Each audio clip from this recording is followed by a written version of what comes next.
नमस्कार। Unacademy IAS में आप सभी का स्वागत है।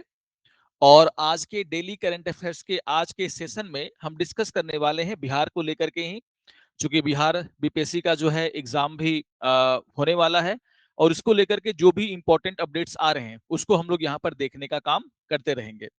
तो आप देखोगे आज के द हिंदू समाचार पत्र में जो है एक न्यूज आया, जिसमें एक बहुत ही ये मुद्दा जो है पूरे देश का मुद्दा, आप इसको नेशनल न्यूज के रूप में भी देख सकते हैं और जो बीपीएससी के एग्जाम देने वाले उनके लिए तो ये इंपॉर्टेंट है ही। तो आप देखोगे कि सुप्रीम कोर्ट ने जो है कल एक याचिका के जवाब में क्या किया, इलेक्शन कमीशन ऑफ इंडिया को एक नोटिस भेजा है, जिसमें उन्होंने जो है कुछ सवालों के जवाब इलेक्शन कमीशन से मांगे हैं। और इसी मुद्दे पर हम लोग यहाँ पर बात करेंगे, क्योंकि ये पूरा का पूरा जो मुद्दा है वो जो इलेक्टोरल रोल यानी कि जो बिहार की मतदाता सूची से जो 60 लाख से ज्यादा लगभग जो व्यक्ति हैं उनके नामों को हटाने की जो पूरी की पूरी बात चल रही है उससे जुड़ा हुआ है। तो आप देखोगे कि जो हेडिंग है वो क्या है, सुप्रीम कोर्ट सिक्स ईसीआई यानी कि election commission of India response to plea seeking individual reason for deleting 65 lakh voters from Bihar draft electoral roll. तो अभी आप देखोगे उसका एक ड्राफ्ट पेश किया इलेक्शन कमीशन ने और कहा कि बिहार में लगभग 65 लाख ऐसे मतदाता हैं जिनका नाम पहले क्या था, मतदाता सूची में था, लेकिन अभी जो वहां पर प्रक्रिया शुरू की गई थी एसआईआर की, उसमें आप देखोगे इनके पास या तो इनकी इनमें से कुछ लोगों की मृत्यु हो गई है, कुछ लोगों ने अपना पूरा का पूरा जो आवास है वही चेंज कर लिया है, मतलब वो बिहार से छोड़ करके किसी दूसरे स्टेट में बस गए हैं, या फिर कुछ लोगों के पास डॉक्यूमेंट नहीं है, कुछ लोग एक से ज्यादा स्थान पर क्या है पंजीकृत हैं। तो ये रीजन दे करके यहाँ पर इलेक्शन कमीशन का कहना है कि 65 लाख जो वोटर हैं बिहार में, उन्हें जो है अभी है ना इलेक्टोरल रोल से हो सकते हैं कि वो बाहर हो जाएं। जब लास्ट सूची आएगी तो हमें समझ में आएगा कितने लोग बाहर हुए हैं। फिलहाल यहाँ पर आपको ध्यान में रखना है कि सुप्रीम कोर्ट ने जो है साफ साफ इलेक्शन कमीशन से कहा है कि इंडिविजुअल रीजन, मतलब जिन लोगों के नाम आपने हटाए हैं ड्राफ्ट इलेक्टोरल रोल से, उसके सामने आपको रीजन बताने चाहिए कि किस रीजन से उस व्यक्ति का जो है नाम मतदाता सूची से हटाया जा रहा है। आखिर रीजन क्या है, या वो परमानेंटली शिफ्ट हो गया है, या फिर उसके पास डॉक्यूमेंट नहीं है, ये सारे रीजन, या उसकी मृत्यु हो गई है, कुछ तो रीजन होगा। तो इंडिविजुअली आपको बताना चाहिए, ना कि आपने ओवरऑल फिगर दे दिया और ओवरऑल एक रीजन दे दिया। तो काफी इंपॉर्टेंट टॉपिक है जिसको आपको ध्यान से यहाँ पर सुनना है। तो शुरू करते हैं आज के सेशन को। तो जैसा कि मैंने कहा कि सुप्रीम कोर्ट ने जो है directed election commission of India to file a comprehensive response, उनसे जवाब मांगा है और रिस्पॉन्स जमा करने के लिए कहा है, जिसमें उन्होंने एक एनजीओ है जो कि काफी इंपॉर्टेंट, आप देखोगे बहुत इंपॉर्टेंट मामले जो है इसके नाम से चल रहे हैं, तो association for democratic reforms ADR, है ना, काफी इंपॉर्टेंट और काफी अच्छा एनजीओ है। और ये हमेशा जो आप देखोगे फ्री एंड फेयर इलेक्शन, इन चीजों को लेकर के हमेशा मुखर रहता है। तो एडीआर के कंप्लेन पर आप देखोगे एडीआर ने एक पिटीशन फाइल की है, जिसमें उन्होंने कहा है कि इलेक्शन कमीशन ने जो है सिर्फ ये बता दिया कि 65 लाख लोगों का नाम क्या है ना, जो स्पेशल इंटेंसिव रिवीजन यानी कि एसआईआर की प्रक्रिया चल रही थी, उसमें पाया गया कि किसी ना किसी कारण से वो क्या है मतदाता सूची से उनका नाम हटाया गया, और एक ओवरऑल रीजन दे दिया कि कोई स्टेट से बाहर चला गया, किसी की मृत्यु हो गई, किसी के पास डेटा नहीं, डॉक्यूमेंट नहीं है। लेकिन यहां पर उनका यह कहना है कि आपको जिन जिन व्यक्तियों का नाम आपने हटाया है, आपको जो है कॉन्स्टिट्यूएंसी वाइज, बूथ वाइज आपको क्या करना चाहिए, डिस्क्लोजर देना चाहिए, डिस्क्लोज करना चाहिए कि आखिर उस व्यक्ति का नाम क्यों हटाया गया, और यह भी डेटा देना चाहिए कि किस बूथ पर और किस कॉन्स्टिट्यूएंसी में कितने नाम जो है डिलीट किए गए हैं। यानी कि एकदम माइक्रो लेवल पर जाकर के इलेक्शन कमीशन को क्या करना चाहिए, सारे इंफॉर्मेशन देने चाहिए। तो इस तरह का जो पिटीशन है ना, उसी पर आप देखोगे इलेक्शन कमीशन को यहां पर रिस्पॉन्स फाइल करने के लिए कहा है, किसने, सुप्रीम कोर्ट ने। तो काफी इंपॉर्टेंट है ये, इस पर हम लोग आगे भी डिस्कशन करेंगे, लेकिन कुछ इंपॉर्टेंट सूचनाएं हैं जिसको कि आपको ध्यान में रखना है। तो हमारा जो अनअकैडमी का पटना में ऑफलाइन सेंटर है, उसमें आपको ध्यान में रखना है कि यूपीएससी का नया बैच जो है 20 अगस्त से शुरू हो रहा है। तो अगर आप लोग इस बैच को ज्वाइन करना चाहते हैं तो आप इस बैच में एडमिशन ले सकते हैं, और इस बैच में अगर आप एडमिशन लेते हैं तो आपको 35% तक का जो है ऑफ यहाँ पर मिल सकता है। तो ये सूचना आपको ध्यान में रखनी है।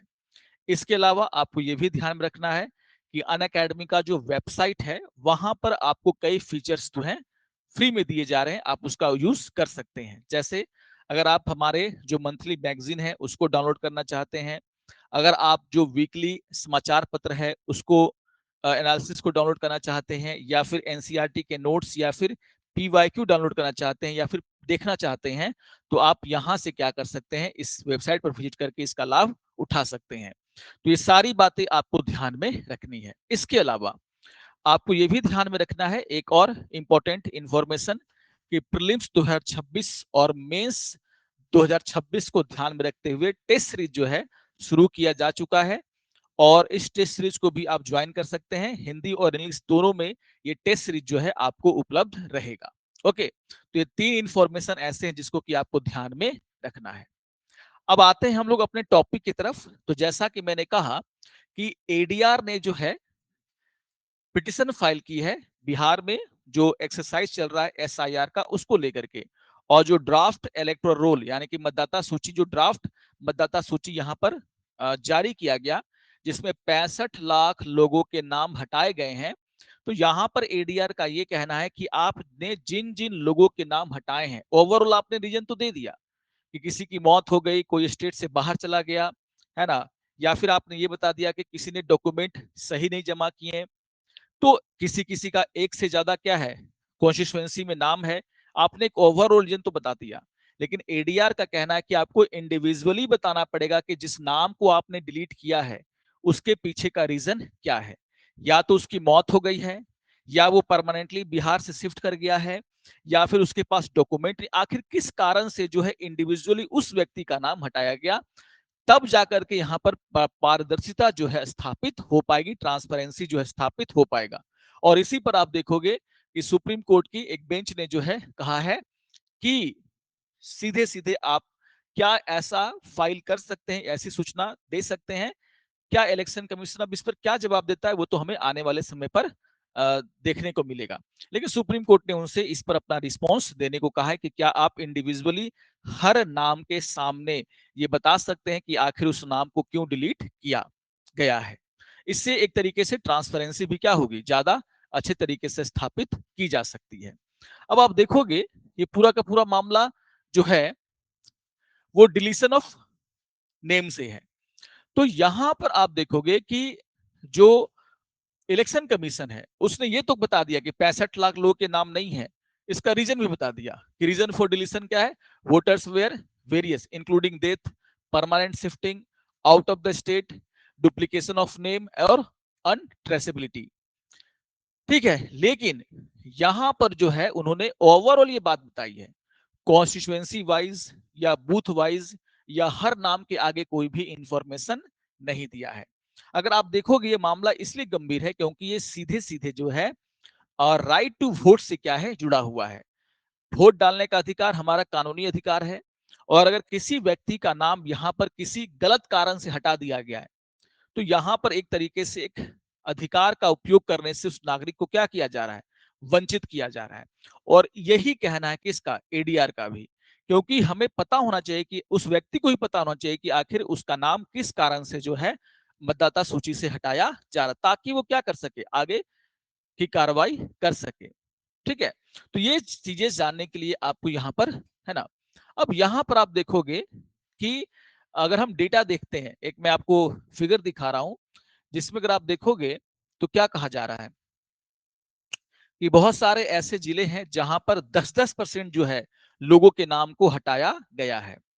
जैसे आप देखोगे ये पूरा का पूरा जो इंफोग्राफिक्स है वो क्या कह रहा है, हाईएस्ट डिलीशन। अगर आप देखोगे गोपालगंज, जो आप देखोगे जो जगह है बिहार में डिस्ट्रिक्ट, वहां पर आप देखोगे 14% जो नाम है ना, वो मतदाता सूची से क्या है, हटाए गए हैं। हाईएस्ट डिलीशन आप देखोगे 14%। आप देखोगे पूर्णिया से 10%, किशनगंज से लगभग 10%, भागलपुर से 9.53, मधुबनी से 9.37, यानी कि एक एक आप देखोगे जिले से, है ना, डिस्ट्रिक्ट से इतने इतने 10-10%, 14-14% नामों को डिलीट किया गया है। तो ये कोई छोटी मोटी बात नहीं है, लाखों लोगों का क्या है, राइट ऑफ वोट का सवाल है। या फिर आप देखोगे कुछ जो लोवेस्ट डिलीशन भी अगर आप देखोगे तो शेखपुरा में माइनस क्या है, 4.34, यानी कि मिनिमम जो है आप देखोगे 4% लोगों का जो एक जिले में वोट तो जरूर नाम वो मतलब कि वोटर लिस्ट से नाम जो है जरूर हटाया गया है। तो ये कोई छोटा मोटा जो है मामला नहीं है, और इसलिए इस मामले को आपको ध्यान में रखना है। ठीक है, ये चीजें तो थोड़ा ये भी आप देख लीजिएगा कि किस जिले में सबसे ज्यादा वोटों को डिलीट किया गया, यानी कि नामों को हटाया गया है, और जो सबसे कम है वो भी क्या है, 4 to 5% के क्या है, आसपास है। तो एडीआर का यही साफ साफ कहना है कि ये सीधे सीधे राइट टू वोट का मामला है, और इसीलिए आपको क्या करना चाहिए, है ना, क्या करना चाहिए कि जिस भी नाम को आपने डिलीट किया है उसके नाम के आगे आप इंफॉर्मेशन दीजिए कि किस वजह से उस नाम को मतदाता सूची से हटाया गया है। इसके अलावा एडीआर ने एक और यहां पर मुद्दा उठाया। यहां पर यह कहा गया कि अगर आप देखोगे तो ये जो, अगर हम असेंबली वाइज देखते हैं, बूथ वाइज देखा जाए, तो बहुत सारे जो बीएलओ थे, यानी कि बूथ लेवल जो ऑफिसर्स थे, उन्होंने खुद जो एप्लीकेशन आए हैं उसमें नॉट रिकमेंडेड का क्या किया है, रिकमेंडेशन किया है। मतलब उन्होंने लिख करके भेजा है कि इन्हें जो है मतदाता सूची से इनका नाम हटा दिया जाना चाहिए।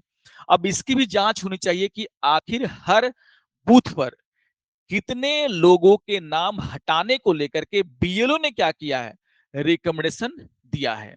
क्योंकि यहां पर भी फेवरिज्म हो सकता है, जानबूझ करके कुछ एक पार्टी को समर्थित जो लोग हैं उनके नाम हटाए जा सकते हैं, जिससे कि पूरे के पूरे इलेक्शन को क्या है, प्रभावित किया जा सके। तो यहां पर एडीआर से यह भी मांग की गई है कि आप बताइए कि जितने नाम बूथ लेवल पर डिलीट किए गए हैं उनमें से कितने नामों को लेकर के बीएलओ ने जो है ना, रेकमेंड किया है कि नॉट रिकमेंड, मतलब कि उनके नाम को क्या किया जाए, मतदाता सूची से हटाया जा सके। तो ये सारे जो हैं एडीआर ने इस तरह की मांग की है, और इस पर अब इलेक्शन कमीशन से जवाब मांग रहा है कौन, सुप्रीम कोर्ट। अब आने वाले समय में हम देखेंगे कि इलेक्शन कमीशन इसका क्या जवाब यहां पर देता है। ठीक है, तो इस मुद्दे को समझना बहुत ही जरूरी है, और मैं बार बार कह रहा हूं कि ये मुद्दा इसलिए इंपॉर्टेंट है क्योंकि ये हमारे राइट टू वोट यानी कि वोट डालने के अधिकार से जुड़ा हुआ है। कुछ बातें और यहां पर आपको ध्यान में रखना है कि अगर हम देखें तो जो 65 लाख मतदाताओं के नाम यहां पर हटाए गए हैं, उसमें ओवरऑल आप देखोगे तो क्या कहा गया है कि जो 22 लाख ऐसे मतदाता थे जो मृत मतदाता हैं उनके नाम को हटाया गया। यहाँ पर 7 लाख ऐसे मतदाता हैं जिनके पास क्या है, डुप्लीकेट पंजीकरण था, मतलब एक से ज्यादा जगहों पर उन्होंने पंजीकरण करा रखा है। 35 लाख ऐसे मतदाता हैं जो अस्थायी रूप से क्या है, स्टेट से क्या कर गए हैं, पलायन कर गए हैं। तो ओवरऑल इलेक्शन कमीशन ने इस तरीके से एक ओवरऑल डेटा दे रखा है। ठीक है, तो ये ओवरऑल बस बोल दिया कि 35 लाख लोग क्या है, स्टेट से पलायन कर गए, उनके नामों को हमने क्या किया, डिलीट किया। अब यहां पर एडीआर का ये कहना है कि जिन 35 लाख लोगों को आपने, जो कि वो स्टेट से चले गए हैं बाहर रहने, इस आधार पर डिलीट किया, तो हर नाम के सामने लिखिए कि वो कौन कौन से 35 लाख हैं जिनको आपने क्या किया, उनका नाम मतदाता सूची से काटा। तो ये पता होना चाहिए उन्हें भी और पूरे राज्य को, या फिर मीडिया में ये होना चाहिए कि हाँ ये लोग हैं जिनका नाम जो है, चूंकि वो स्टेट से पलायन कर गए हैं इसीलिए क्या किया गया है, काटा गया है, परमानेंटली पलायन कर गए इसलिए काटा गया है। इसके अलावा आप देखोगे ये भी कहा गया है कि 1.2 जो लाख मतदाता है उन्होंने अपना फॉर्म अभी तक जमा नहीं किया है। तो पूरा ओवर मिलाओगे तो 65 लाख करीब लोग मतदाता सूची से अपना नाम, उनका नाम हटाया गया है। तो फ्यूचर में आपको देखना होगा कि आखिर इलेक्शन कमीशन का रिस्पांस क्या है, और पूरा का पूरा मामला जो राइट टू वोट से जोड़ करके देखा जा रहा है, इसका आउटकम क्या निकलता है। अभी के लिए इतना जो अपडेट है उसको आप लोग क्या करेंगे, ध्यान में रखेंगे। तो आशा करता हूं कि आप सभी को आज का ये विश्लेषण समझ में आया होगा। इंपॉर्टेंट न्यूज है, इसके अपडेट को हम लोग आगे भी फॉलो करते रहेंगे। अगर आपको सेशन अच्छा लगे तो आप जरूर क्या करेंगे, इसको लाइक करेंगे, अपने कमेंट हमें देंगे। तो मिलते हैं नेक्स्ट सेशन में इसी तरह के इंपॉर्टेंट टॉपिक पर डिस्कशन के साथ। तब तक के लिए नमस्कार और धन्यवाद।